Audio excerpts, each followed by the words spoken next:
So we can't do that because we don't want to have war. So John Kennedy, President Kennedy's brother, who was the Attorney General, said, why don't we do a quarantine? And everybody said, what's a quarantine? And he said, it is a blockade, but we'll call it a quarantine. And when people say, why are you blockading Cuba? We'll say we're not. We are quarantining Cuba. So that's exactly what we did. We took U.S. ships and we placed them here. And as the Soviets came closer, we gave the Soviets a red light. We said, if you pass this area, we will do everything in our power to stop you. Right before they got to the red line, they turned around and they went home. So, why do they do it? Oh, look at this. Back down at Castro Gulch. Here's the Soviet Union. He's crying. Wah. And he's hunched over and he dropped his weapons and he's going home. Here's the U.S. Didn't even have to draw a weapon. Just, once again, this is called brinkmanship. Well, and so the U.S. people and the U.S. press believe that all the U.S. had to do was give the Soviets a nasty look, like sometimes parents give their kids, and the Soviets ran away. Well, the reality was we didn't want Soviet missiles 90 miles from our border, and neither did the Soviets. So we are eventually going to remove U.S. missiles from Turkey in exchange for the Soviet Union removing Soviet missiles from Cuba. Interestingly enough, what the Soviets did not know is that the Kennedy administration had already planned on removing those U.S. missiles from Turkey. So it's not like we really gave up a lot. Well, Vietnam. U.S. involvement in Vietnam begins in October of 45. The first U.S. troop is killed either in 49 or 50, which we don't recognize as a U.S. death. After the fall of Dien Bien Phu and the French pull out, the United States handpicks a leader named Diem. This is him. Problem with Diem is that he wore Western clothes, he spoke French, and he was Roman Catholic. So that reminded everybody in Vietnam about their colonial status. So not really the best guy to pick. Some guy that reminded everybody that they were occupied by the French and controlled by the French since the 1880s. So anyhow, he's our man in Vietnam. Excuse me. And Kennedy sends in several hundred U.S. soldiers to advise, to train, to recruit the South Vietnamese army. Kennedy comes in and he sends even more. In fact, he created he signed into law a special group of members of the Army called the Special Forces. And the Special Forces are trained specifically to prepare, at that time, to prepare armies for warfare, for combat. And so we send in Special Forces, and U.S. involvement is getting greater and greater, and Vietnamese start protesting. These are Buddhist monks. They're not protesting directly U.S. involvement, indirectly. They're protesting the fact that Diem, this U.S.-supported dictator of South Vietnam, this French-speaking, Western clothes-wearing Roman Catholic, started to prohibit the public display of Buddhist activities, of Buddhist culture, which is a mistake because Vietnam was a Buddhist country. And so what do these monks do?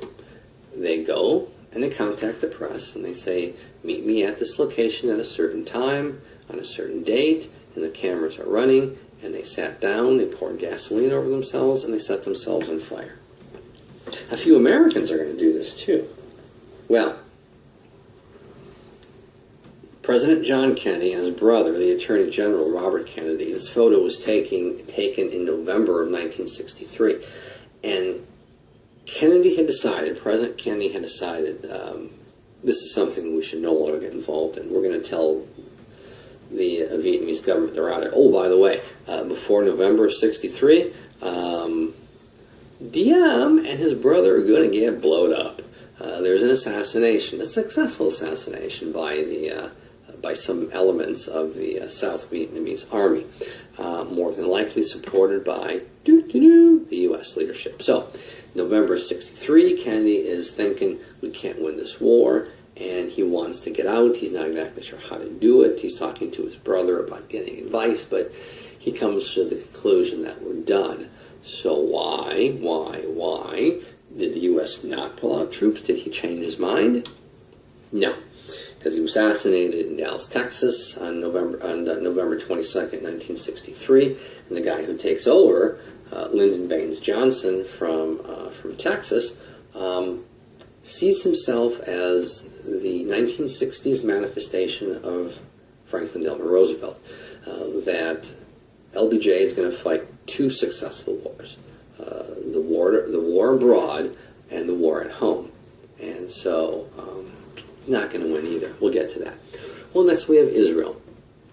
According to an agreement signed by the French, the English, and the Americans, we will not introduce offensive weapons into the Jewish state, what became Israel, and what was left of Palestine. Palestine, for the most part of it was taken by Israel, and the rest was taken by Egypt, Jordan, Syria. So it's a god-awful mess. We are going to stay out of that. We're not going to make it worse by introducing weapons. Well, Israel comes to the U.S. and says, well, we would like the Hawk. The Hawk was a surface-to-air missile. It shoot down enemy planes, and it's a defensive weapon. So the United States says, well, selling Israel a defensive weapon does not go against that old tripartite agreement. However, U.S. intelligence had this photograph of a facility in the Israeli desert called Dimona. And we knew that somehow Israel got fissionable material. I forget if it was plutonium. Anyhow, stuff you need to make a nuclear bomb from the Oak Ridge site in Oak Ridge, Tennessee. All this material, it has a fingerprint, a genetic passcode, if you will. So we can look at things like biologic weapons or chemical weapons or nuclear weapons, and we can tell exactly where it came from. So we have a suspicion, and we know that this is some sort of a nuclear facility, and we believe that Israel got fissionable material from Oak Ridge in Tennessee. So the U.S. says, we're going to sell you these Hawks, but first we want to inspect Dimona. And the U.S. say, oh, you don't need to, we don't have that, anything like that. And then the U.S. whips out these photos, and Israel says, oh yeah, that, yes, we do have that. Except it does not make nuclear weapons, it makes electricity.